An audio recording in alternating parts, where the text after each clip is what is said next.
నీ కాన్సెప్ట్, నీ బ్రెయిన్ ఎలా ఉండాలి అంటే, సమస్తము చేయగలడు నేను నమ్మిన దేవుడు, నన్ను పిలిచిన దేవుడు, నా పక్షంగా ఆయన సమస్తము చేయగలడు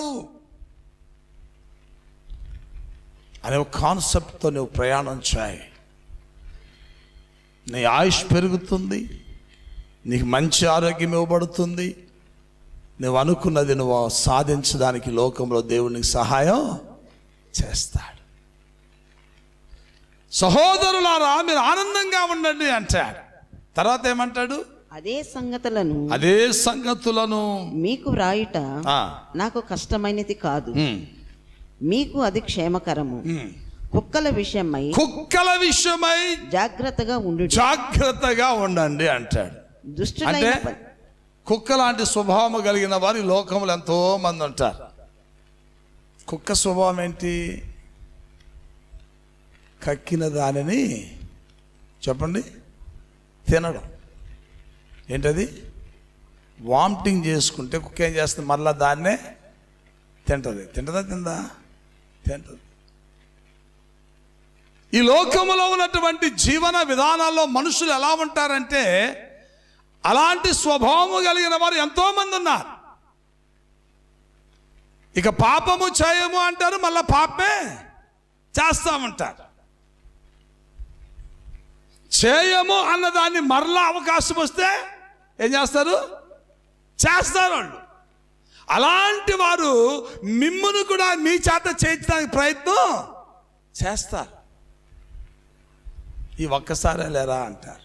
ఒక కుక్కే కదా కానీ అంటారు. ఏమంటారు? ఒక కుక్కే కదా, ఇదేమి నీకేమన్నా భారమా ఏంట్రా?